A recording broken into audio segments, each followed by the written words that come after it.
الشیطان الرجیم بسم اللہ الرحمن الرحیم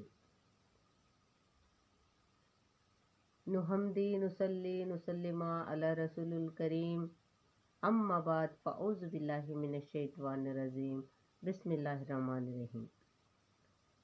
پیارے میٹھے میٹھے اسلامی بھائیوں اور بہنوں، میں پھر سے آپ کے سامنے سید قادری دربان اردو اسلامک نیوز چینل کو لے کر اس کے ذریعے سے قرآن اور حدیث کی روشنی میں قرآن کی باتیں آپ کے سامنے بیان کرنے کے لیے حاضر بھی ہوں۔ آج میرا بیان کا موضوع ہے حضرت آدم علیہ السلام کا حج کیا تھا۔ سوال ہے، اس کا جواب بھی سنیں اور معلوم کریں کہ حضرت آدم علیہ السلام کا حج کیا تھا۔ حضرت آدم علیہ السلام جب تک حق کے روبرو آسمانوں پر رہے تب تک آپ کا حج دیدار خداوندی تھا، اور جب اس زمین پر تشریف فرما ہوئے تو آپ نے اسم اللہ ذات کے نقشے پہ کعبۃ اللہ کی تعمیر فرمائی اور حق کا دیدار حق کے گھر میں کرنے لگے۔ اے بھائیوں، اندازہ کو 5 فرائض عالم باطن سے عالم ظاہر پر نازل ہوئے ہیں اور انہی پر دین کی اساس رکھی گئی ہے۔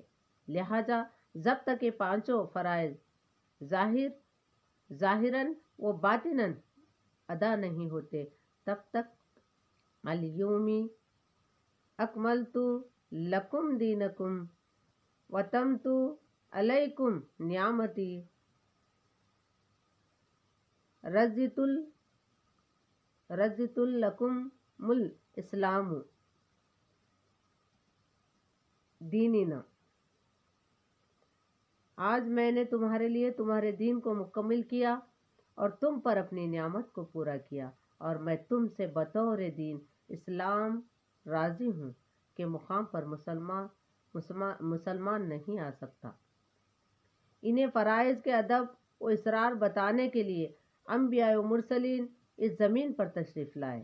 وما ارسلنا من الرسول الا لیطاع باذن اللہ، ہم نے ہر نبی رسول کو اس لیے بھیجا کہ بحکم الہی ان کی اطاعت کی جائے اور نہ کہ ان سے انحراف۔ قد جاءکم من اللہ نور و کتاب مبین، حتیٰ کہ نبی کریم رؤوف الرحیم احمد مجتبیٰ محمد مصطفیٰ صلی اللہ علیہ وسلم تشریف فرمائے ہوئے آج اور اپنے صحابہ کرام کے درمیان ایسی ہی ظاہری محفل نور سجائی جیسے اللہ رب العزت نے خلافت کے وجود سے پہلے آسمانوں پر آدم علیہ السلام کے اعزاز میں سجائی تھی۔ ارسل اللہ تعالی عندنا نوراً مبین مصطفیٰ ما جاء فینا رحمت للعالمین۔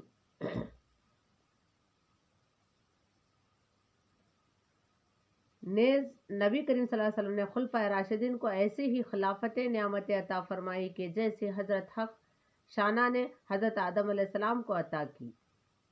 جب حضرت آدم علیہ السلام کی خلافت میں صداقت، غنی کرم پوشیدہ تھے، لیکن نبی کریم رؤوف الرحیم احمد مصطفیٰ صلی اللہ علیہ وسلم نے ان کے مظاہرے کو ظاہری فرما دیا، یعنی حضرت ابو بکر صدیق رضی اللہ تعالیٰ کو دولت و صداقت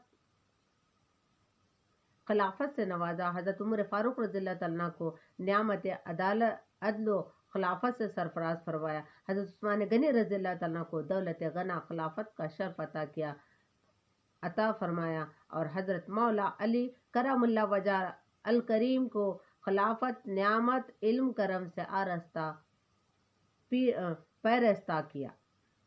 تو یہ تھا حضرت آدم علیہ السلام کے حج کے بارے میں، پیر و مرشد کے کچھ واقعات کے بارے میں جو اب تک آپ کو پتہ تھا یا نہیں تھا نہیں پتہ۔ میں نے قرآن اور حدیث کی روشنی میں خلافت واردات کے اس کتاب سے آپ کے سامنے یہ بیان کی ہوں۔